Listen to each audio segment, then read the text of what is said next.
तो सबने ये आग्रह किया कि ये हमें ब्रह्म के दर्शन करा दे, ये हमें ईश्वर के दर्शन करा दे, क्योंकि ये स्वयं ब्रह्म है, हम वैकुंठ के दर्शन करना चाहते हैं। सबने मिलकर के आग्रह किया। भगवान बड़े चक्कर में फंस गए कि ना हो क्या गया है, मैं यहाँ मौजूद हूँ तो यही मान लें कि वैकुंठ यही है, कि जहाँ श्री हरि हों वहीं पर वैकुंठ है साहब। जहाँ पर भगवान वैकुंठ हैं वहीं पर वैकुंठ है। भगवान का विष्णु की तरह से एक नाम वैकुंठ भी है, लेकिन नहीं माने साहब। तो भगवान ने कहा कि अच्छा ऐसा करो, सब लोग मिलकर के यमुना के किनारे, यमुना के तट पर एक ब्रह्म हृदय है, चलो सब लोग चलते हैं। अगर आपको वैकुंठ ही देखना है, मेरा क्षीर सागर ही देखना है, मैं जहाँ से आया हूँ वही देखना है, तो चलो वहाँ दिखाते हैं ले जा करके। तुम सब लोग डुबकी लगाने के लिए तैयार हो कि डुबकी की तो लगाई का है, हम यमुना में दोबारा डूबने के लिए तैयार हैं, नंद बाबा बोले। लेकिन हमको भगवान का वो लोग दिखा दीजिए जहाँ जाने के लिए दुनिया लालायित होती है। तो भगवान कृष्ण समस्त मुख्य ब्रजवासियों को, जिनको कि वैकुंठ देखने की लालसा थी, उस ब्रह्म हृदय पर लेकर के आए। ब्रह्म हृदय है, आज भी है।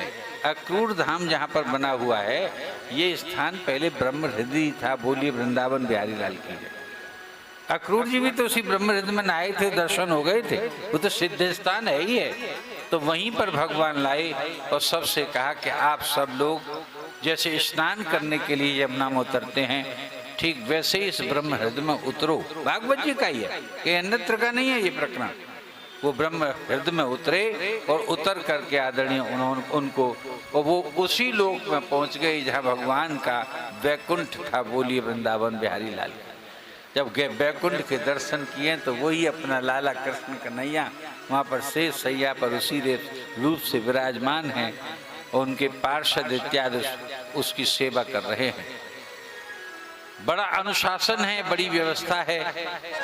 लेकिन जब भगवान ने कहा कि अब अपनी लीला का स्मरण कर लेना चाहिए, इनको दर्शन तो हो गई, तब उन्होंने डुबकी में से वो सब बाहर निकाले हैं। तो उन्होंने देखा कि उस अपना संसार सामने है और वो वैकुंठ का लोक जो है वो वहीं छूट गया। तो सबसे पूछा कि क्यों कर लिए वैकुंठ के दर्शन, कि लाला तू वहाँ मौजूद हो। कि नहीं, मैं कैसे मौजूद हो सकता हूँ, मैं तो अभी तुम्हारे संगी जो है स्नान किए हैं, मैंने इस ब्रह्म हृदय में डुबकी लगाई है। तो हरे अनंत हरे कथा अनंता, ओ कहें सुने बहुविधि बहु संता। भगवान की लीलाएं बड़ी अनंत हैं। श्रीमद् भागवत जी एक विस्तृत और महान ग्रंथ है।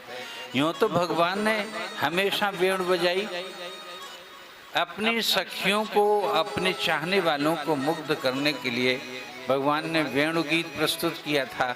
और मैंने आपको संक्षेप में उस वेणु गीत के बरहा पीड़म नटवर बभू कर्णयो कर्णकारम, नटवर वेश भगवान ने बनाया और फिर वेणु बजाई।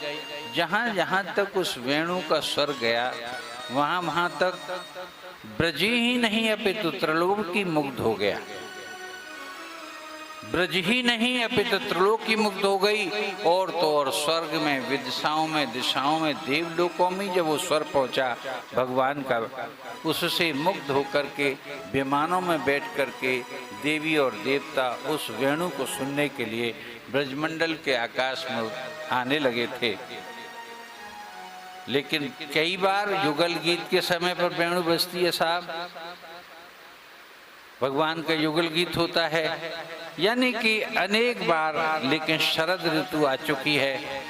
अब मैं आपको रास लीला और महारास लीला का दर्शन कराने के लिए इस कथा में ले जा रहा हूँ।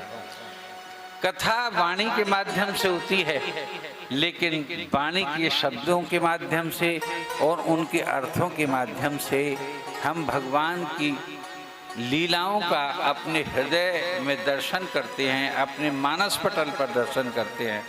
वही कथा ऐसी कथा मानी जाती है कि जो भगवान की लीलाओं का सुनते सुनते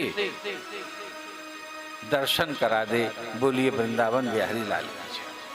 शरद ऋतु का समय आया, मैंने एक कथा और कही थी।